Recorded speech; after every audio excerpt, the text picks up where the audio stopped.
Hey guys, this week we are looking at something a bit special. In the world of compact SUVs becoming more than just vehicles, these now are fashion statements. So we've got the Audi Q3 Sportback that we're going to check out this week. It's a coupe version, coupe style of the normal SUV Q3.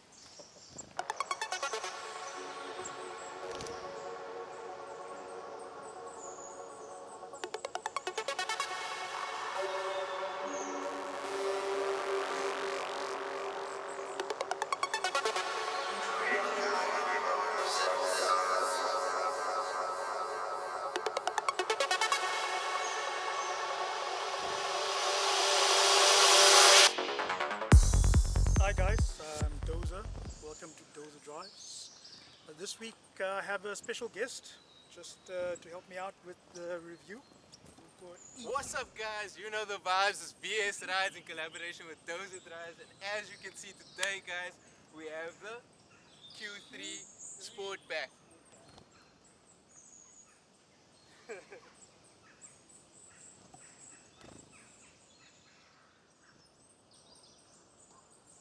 Yeah, so Ethan, Dozer, good to have you, bro.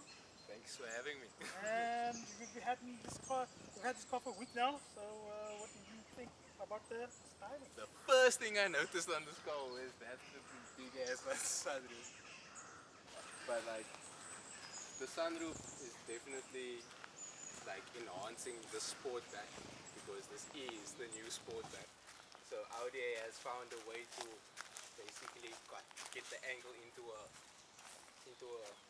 what do we call the shape?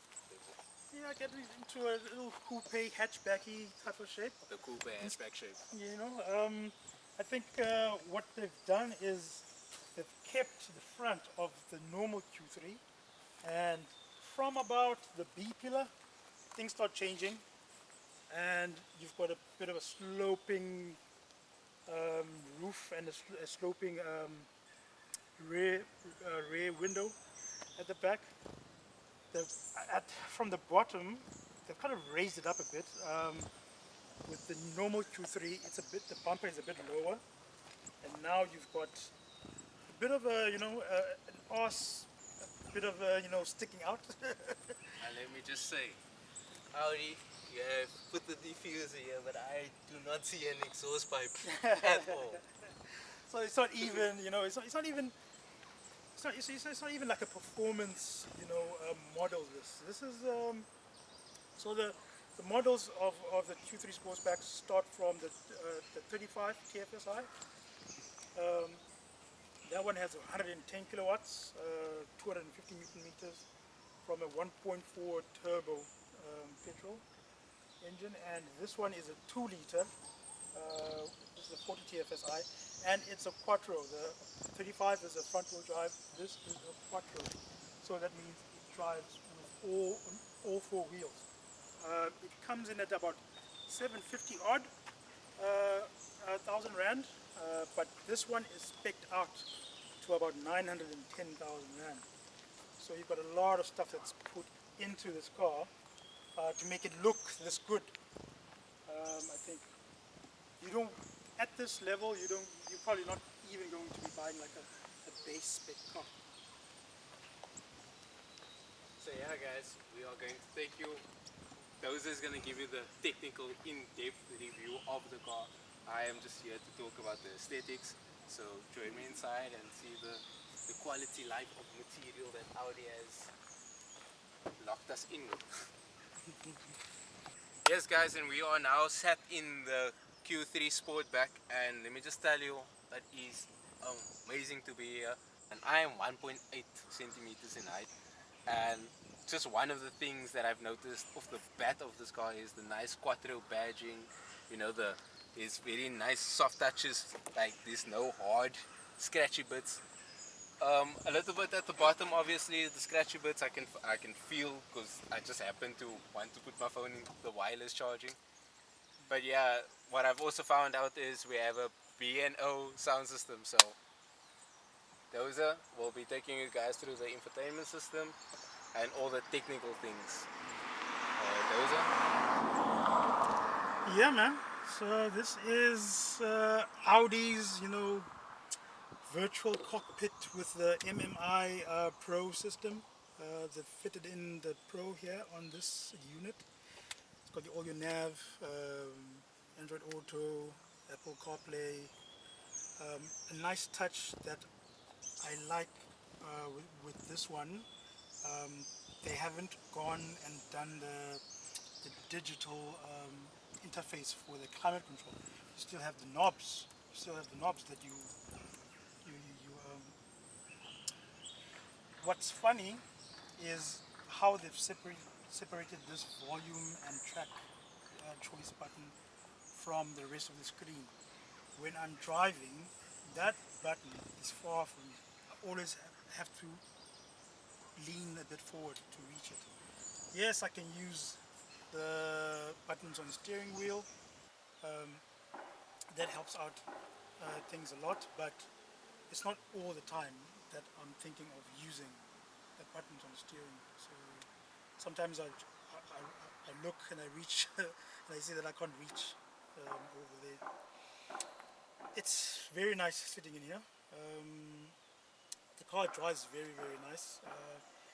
It's got the 19-inch wheels with the nice thick tires, so your ride comfort is sorted. You can option 20-inch or 21s on this car, but you're just going to be maybe adding a bit of sportiness, but not ride comfort when you option out those lower profile tires. So those are driving impressions, what do you think? Yeah, man, this car is very nice to drive. It's not the sportiest car around. Very comfortable. It grips. As I said, we have those 19-inch rims, but it does give you a sense of confidence when you are really pushing it. It's not the most sporty drive. It's not the fastest car, but it gets on about its business very, very well. So what other driving modes do you have? Because I see you've been driving in efficiency the whole time, trying to save petrol with this increase. Yeah, man, driving in efficiency. I mean, it gives me that, it's a relaxed drive. I haven't had the urge to put it on the most dynamic mode. You've got 5 modes here. You've got off-road mode, which a lot of the customers are not going to be using much. Then you've got efficiency mode, which is kind of my steez, and then comfort mode, it just gives all the power, nice throttle response, but it's not going to snap your neck. Then you've got auto mode. So auto, just the car will just sense, depending on your throttle input, the speed at which you're taking corners, it will sense what kind of drive that you need, what kind of gearbox response that you need. This is a 7-speed DSG box, which is very, very quick in any of the modes. So you are not going to be sensing any kind of, this car has a slow gearbox, or this car has a non-responsive gearbox. And then you've got dynamic. So now dynamic, you are going to be feeling that throttle response very, very urgently. The steering wheel gets just a bit stiffer, and the gearbox also just holds the gears to just give you that maximum sporty feel. So Dozer, I'm a young gun, and I would want to say that this car is aimed at me, but I'm not sure it suits my pockets. How much does this car retail for, Dozer? So you're looking at about 760,000 for this car, the one that we're in. The entry level 35 TFSI, that's 689,000 rand. With everything that's in this one, you are looking at 910,000 rand. It's a lot of money, but the kind of person that Yeah, they're not looking at me, eh? looks even remotely at this direction is not going to be fussed about the price, but they'll be fussed about probably which car to choose between this one and its competitors, but not really about the price of the car.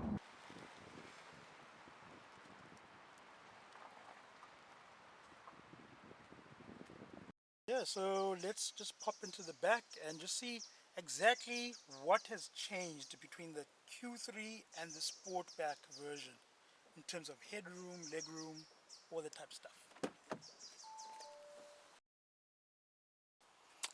Yeah, and at the back, look at this.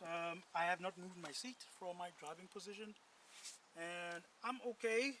I'm 1.75 tall, and it's pretty good back here. Ethan, on the other hand, he's got a bit of a problem. I'm kind of comfortable in the sense that these doors do have a cutout in them. In these storage compartments, they have made provision, and the seat like actually comes up above your kneecap, so I do have some kind of space. Where I do lose space is in the Sportback name with the sloping head roof. The sunroof does help me feel like that there is no claustrophobic. I'm not getting claustrophobic because of the sunroof and because of Audi thinking ahead with cutting this glass in the back so that I do have some kind of light in here. So it feels a bit more spacious than I thought it was. I had also not moved my seat from the passenger seat because I do sit like a douche. But yeah, it's lovely at the back. We have some cup holders here at the back. Yeah, man, it's not so bad. Not bad back here. There's less space, but it's not intrusive in the sense that I can still move my head. I can live the back here. We can go long distances.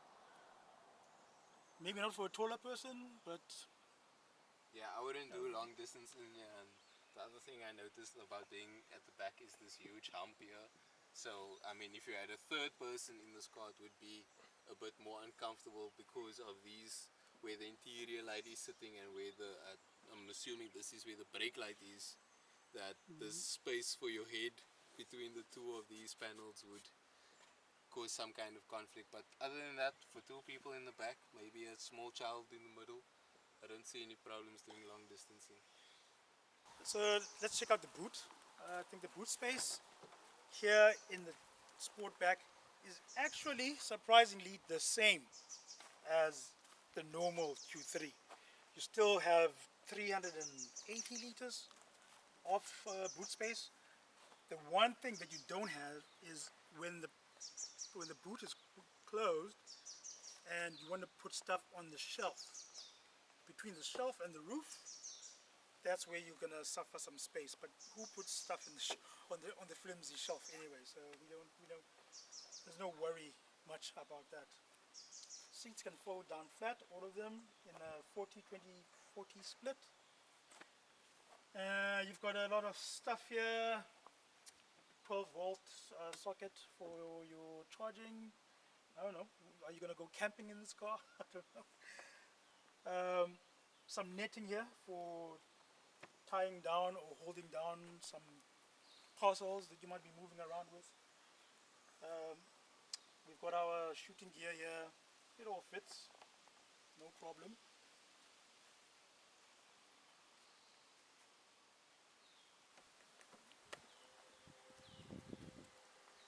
So in terms of practicality, the Sportback is not much of a compromise, especially if you are a single person, or you are a home of just parents and two small kids, you are not sacrificing anything between choosing between a Q3 and the Q3 Sportback.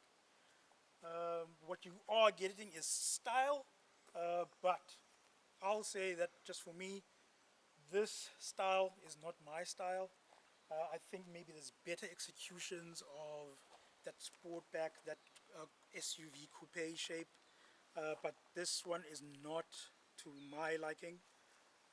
But I can see how it can be attractive to someone else.